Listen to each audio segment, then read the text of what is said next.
Hey everybody, in this video, you're going to learn why really smart people like Albert Einstein buy annuities to fund their retirement. If you're a good manager of your money, you shouldn't get one annuity. You should get several. To begin, I ask that you temporarily suspend all previous ideas and connotations about annuities, okay?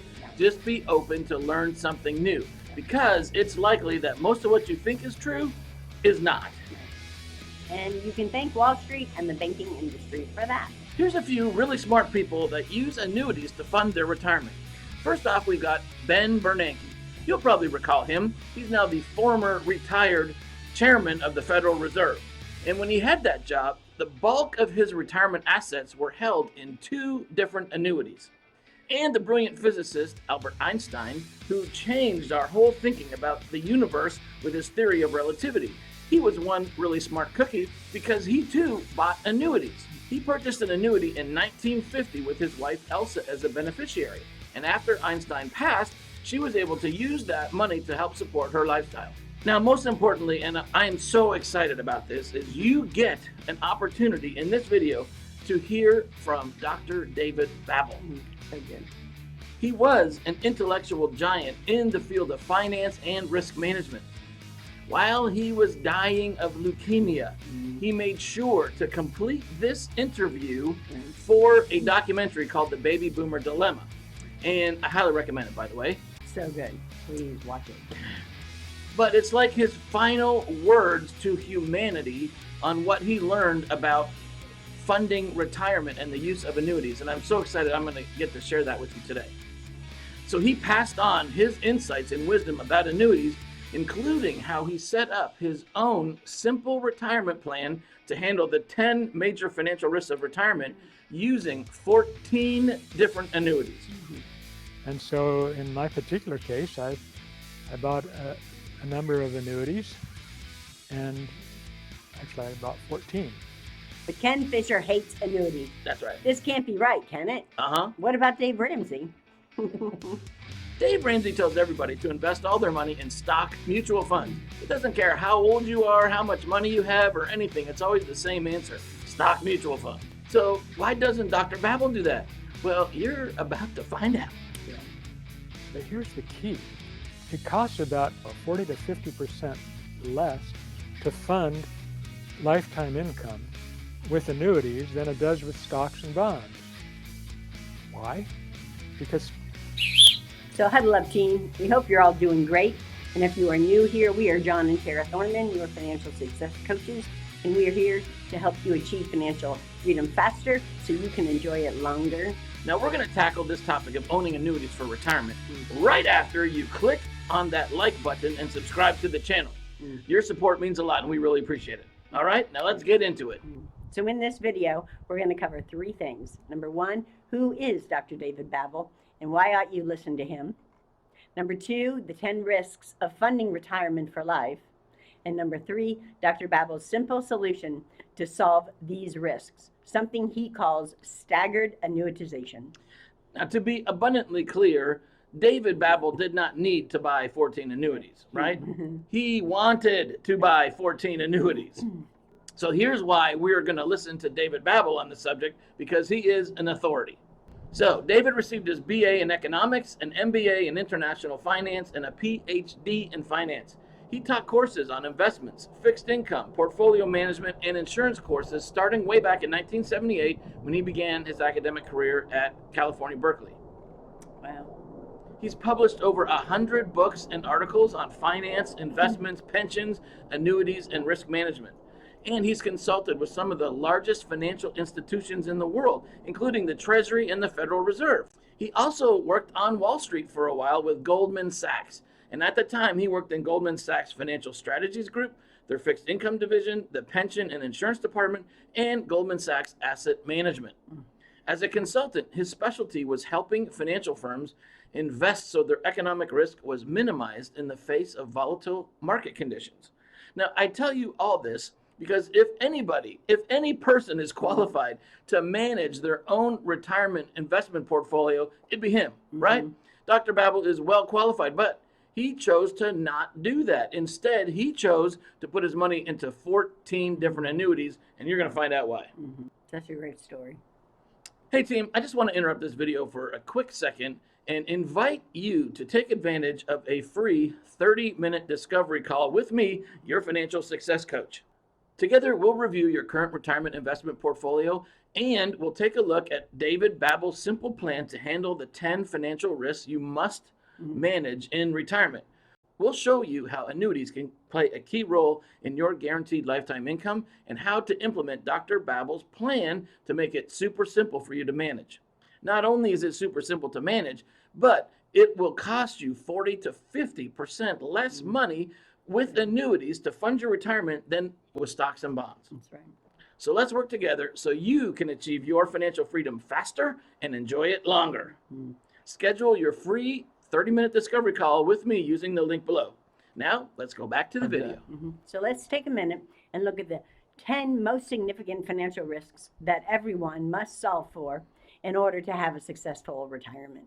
Number 1 is longevity. So longevity risk is the risk that you're going to live a really long time, right? That makes planning for retirement income challenging because we don't know how long you're going to live. So we've got to incorporate that. That's risk number 1 that we got to find a solution for. Number 2 is inflation, deflation. So inflation is a killer, right? And most people don't plan for this. But think about it. If you're retired for 25 or 30 years, the value of your money could drop by as much as 80%. So we got to factor that in and plan specifically to allow your money to increase through your retirement. Number 3, market risks. Oh my gosh, market risks are huge, right? Market volatility, the stock market, the bond market, both of them go up and down. And if the market's down and you're having to sell shares in order to pay yourself an income, that's called a reverse dollar cost averaging, or what I like to call dollar cost ravaging, because it'll destroy your investment portfolio years ahead of time. Number 4 are the healthcare risks. Yeah, so healthcare costs keep going up way faster than inflation, right? And it's estimated that today, a couple who's 65 years old should expect to pay over $350,000 in out-of-pocket medical expenses through their retirement. Plus, you got to consider, long-term care, and it's an expensive proposition. So we got to factor that into the equation too. 5 is taxation, legislative risk. So this is the confiscation of wealth by the government, right? We got to plan for that. Number 6 is liquidity sufficient to cover extraordinary events. So we don't want too much liquidity, right? Because that can be bad for you, because you could go spend the money before you really need it, Right. and then not have enough later on. But we got to make sure you have enough. So we like to suggest 3 to 5 years of living expenses in a liquid account that you can get at to handle the unexpected and emergencies. Okay. And number 7, legacy and estate planning. So do you know how much money you want to leave behind and who you want it to go to? We need to plan for that, because that's another risk in retirement. 8 is cognitive decline. Sad to say, but as we age, our capacity starts to diminish, right? We don't think as well as we used to. That's why simple is so important when it comes to retirement portfolio management. And number 9 is litigation risk. This America is a litigious society, probably now more than ever, right? And if your money is exposed, right, then people will go after it. Ugh. Number 10 is insolvency of the firms standing behind your securities and or insurances. Right. We want to work with companies that can stand the test of time, right? We don't want to deal with the possibility of loss. All right, so now let's examine Dr. Babbel's simple solution to solve for these retirement risks, something he calls staggered annuitization. Let's go. I was getting a little bit older, and I was thinking, what am I going to do for retirement? And I started trying to figure out different strategies that would allow me to handle all of the major risks that face retirees. And I also collaborated with my colleagues at Goldman and other Wall Street firms like Salomon Brothers and Merrill Lynch. And what I noticed was there was no consensus among these folks what you ought to do to handle these various risks. Some of the strategies were really good at handling 1 or 2 risks. None were good at handling all 10. And what I also found is that the strategies typically are very difficult to incorporate and implement. And I thought that there's got to be a better way. And so I started working on my own retirement and figured out a way that addresses all 10 the major risks for retirement in various degrees. What's most important about it is it's so easy to implement. You don't need any degrees. All you need to do is see whether your monthly budget is making it, or if it's not making it, you need to do something about it, and I show you what to do. And it's so simple. All right, so first off the bat, we're going to see what Dr. Babbel has to say about longevity risk and how does he handle that? So the first and most challenging risk is, how do you have an income that lasts as long as you do? If it's a couple and they're both healthy at 65, the typical age that at least one of them lives is 92. And there's a 25% chance that at least one of them will live beyond age 97. That's a lot of years to fund. Just think, you start working at, say, age 30, and maybe you quit at age 60, so you've handled 30 years. And from age 60 to age 97 is more than 30 years. That tells you a little bit about what kind of savings you've got to do. So with that traditional strategy, there are some of the top companies in the world that write annuities and guarantee them. So in this interview, Dr. Babbel also talks about inflation risk. So let's hear what he has to say about that. So the first problem is solved. You can get annuities that last as long as you do. Problem is, what are they worth? You can see if you go to 30 years, sometimes you've lost 70 or 80% of your money. People don't focus on that. But that's the main complaint against annuities, is that insurance companies making their guarantees have to use nominal instruments like bonds and organize them in such a way that they can fulfill all of their promises. But their promises are all nominal. Wait a minute. I'm an economist. I did my doctoral dissertation on inflation. I lived in Brazil. I consulted with the Fed. I consulted with the US Treasury, not only in this country, but in several countries. We as economists are not good at predicting inflation more than 1 or 2 years out.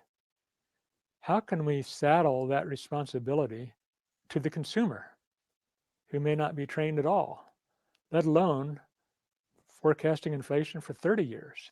And so I thought, we've got to come up with a way to handle the inflation risk, because you don't have guarantees against it, and there's nothing you can do about it.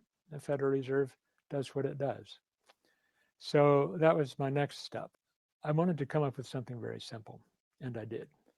And I thought, what asset do we have as individuals that is going to be correlated with inflation? And it occurred to me that we have something called mortality credits. What's a mortality credit? Well, a mortality credit is an amount you get every month to handle the fact that you're a month older. And insurance companies calculate how much that is. How do we take advantage of mortality credits other than through Social Security? Well, annuities also give mortality credits. Have you ever noticed a lifetime income annuity has a lot higher payout rate than the interest rate? How can they do that? How can an insurance company who buys the same bonds and stocks as everybody else pay so much a greater rate of return? The answer is they pay it only for as long as you live, but they take that return that they're getting, the extra return, and spread it among the people while they're living. And so they're able to give not only the interest rate that they're earning, but the mortality credits. And as their pool of annuitants gets older, each one of those is more likely to die. And so the mortality credits increase because there are going to be fewer and fewer people to share all that money. And that's how they're able to always have payout rates that are substantially higher than the interest rates. But that's what an insurance company is able to do through the magic or the science of pooling risk. They can take the people that live longer and shorter And the people that live shorter end up not needing money for as long, and so that money goes to the people who need it because they're living longer. And so the insight that I had was that these mortality credits creep up every year. And these annuities, which are held in abeyance, or they're called deferred annuities, they're accruing interest all the time that you are waiting. But not only that, they're accruing mortality credits because you're getting older. And you add those two things together, and that's a lot of money. What that implies is that if you're a good manager of your money, you shouldn't get one annuity. You should get several. And you get enough to live off of to get your basic income, and that'll get you through maybe 70 to 75 or 65 to 72 or something like that. But then when you start running short of money, you have these other annuities that are growing tax deferred, and they are also increasing in the mortality credits that they're ready to give you if you annuitize. And it becomes quite a substantial increment to your income. And so in my particular case, I bought a number of annuities, and actually I bought 14. And when I retired, I annuitized 7 of them. So that would allow me to live at a comfortable rate because I had 7 annuities paying monthly income plus that Social Security. And then when I hit a point that it's not making it, the budgets are costing us more to live than these annuities and Social Security are paying out. My wife just needs to tell me, dear, we're not making it this month, and we need to do something. And all I do is take one of those annuities and annuitize it. So its monthly income is in addition to the monthly income I'm already getting from this other 7 annuities. Now I've got 8 annuities. And it may be fairly significant. Maybe it goes up 10% or 15%. But the other ones that I don't annuitize are growing with deferred interest, and the mortality credits keep getting bigger and bigger because I'm getting older and older. And so they're increasingly valuable. And we still have the annuities that we haven't activated. And if I die, or if my wife, if we both die, those annuities are inheritable by our kids. Market risk. Remember the reverse of dollar cost averaging, what I call dollar cost ravaging? Well, Dr. Babbel talks about that too. Let's hear what he has to say. Mm-hmm. But here's the key. It costs about 40 to, when interest rates are really low, 40 to 50% less to fund lifetime income with annuities than it does with stocks and bonds. Why? Because stocks and bonds go up and down in value, and if they go up and down at the wrong time, you're sunk. But annuities don't. And they're just steady, and then they increment when you want to, using my strategy. That doesn't mean that you will be able to take advantage of all the big rises in the stock market. You won't. But you also won't get to take the disadvantage of all the sinking of the stock market and the bond market.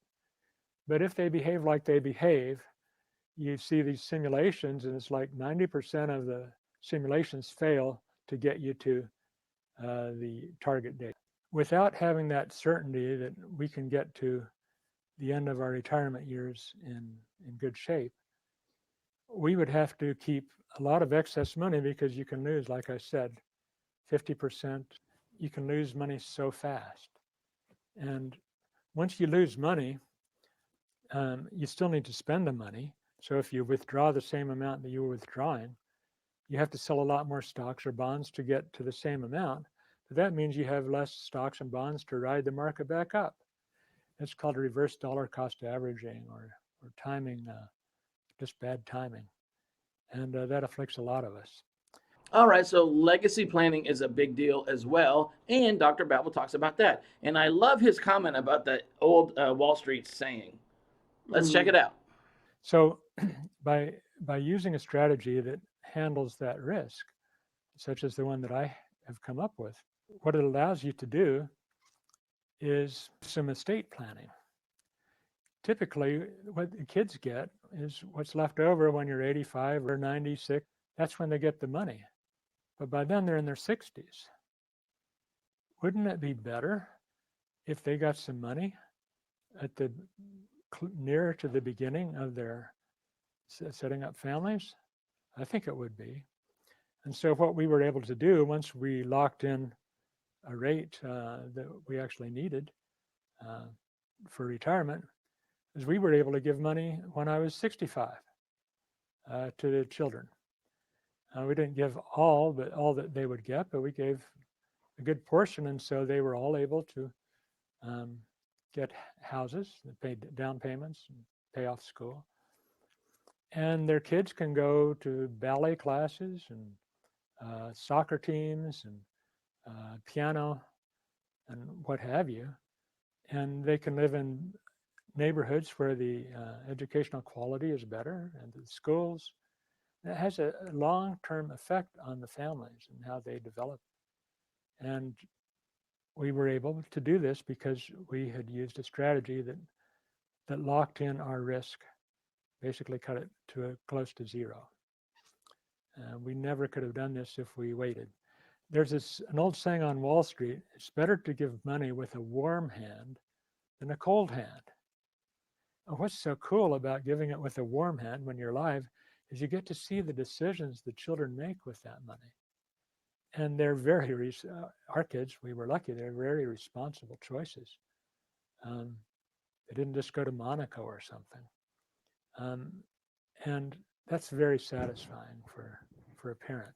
Liquidity is an issue, and sometimes people are concerned that annuities aren't liquid enough. Well, Dr. Babbel has some thoughts on that point too. Let's hear what he has to say. Some people criticize annuities because they say they're not liquid. Actually, there's plenty of liquidity, maybe not so much to make it dangerous for you to have that much liquidity available, but typical annuities that are in deferral have the ability to go to the sponsor of the annuity and get up to 5-10%. Liquidity is overrated. It can be a danger if your money is too liquid. It's easy to lose it all, and it's very difficult to lose with an annuity.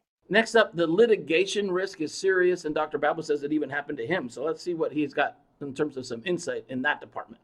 The risk of having a lot of liquidity in your assets is that you are a target for litigation risk. And the people in the baby boom generation are big targets for litigation risk because the world knows that we have these assets available, and sometimes they go after them, sometimes for specious reasons. It's happened in my case. But if you have assets in protected areas, such as pensions and Social Security and annuities, they're not able to touch them in almost every state. So that's a way to handle this litigation risk when you're getting older. Dr. Babbel had issues about trying to figure out how to resolve and manage all of these retirement risks for his own retirement. And he got perplexed. Let's listen to him. I get perplexed when I see some of these strategies that are really refined and modern and rigorous, but people can't implement them. You have to hire it out, and the people you hire out are going to switch firms if they do well and not be your manager anymore, perhaps. Or maybe they move you to another firm, the one that you don't like, and you get hit up every single year for all these fees. And I just don't like it that way. I like to be able to plan things and reduce and eliminate the risks without all of the outside consultants telling me what to do. I don't need that. And I don't think most people do if they set things up at the very beginning correctly. It's like it goes on automatic pilot. All right, to wrap this up now, let's listen to what his solution was. He spent a lot of time working on this to develop this concept of staggered annuitization. So let's hear from him describe it himself. The approach that I use, I call it staggered annuitization. Now, a lot of people are familiar with laddered annuitization. A laddered annuitization is you buy a portfolio of annuities and then you ladder when you turn them on, everything's planned out. Staggered is you turn them on only when you need to. And then the beauty of a staggered annuitization approach is that your portfolio of annuities is designed to hedge not the government inflation rate or the city inflation rate or even senior citizen inflation rate, but your inflation rate. When you have particular needs, when things go bump in the night, when diseases hit and all of this, your annuitization strategy handles those needs and your personal inflation rate. You made it! All right, everybody. At the beginning of this video, I asked you to temporarily suspend all your preconceived ideas about annuities. So let me ask you, what do you think about annuities now after listening to Dr. Babbel? Are you curious to see how they could help you achieve your financial freedom goals and provide guaranteed income for life? We'd love to read your comments, so be sure and leave them down below, okay? Then take a minute and schedule your free 30-minute discovery call with me, your financial success coach, so we can talk about these ideas together and explore what is the best solution for you. Remember, we're here to help you achieve financial freedom faster, so you can enjoy it longer. That's right. See you on the next video, everybody.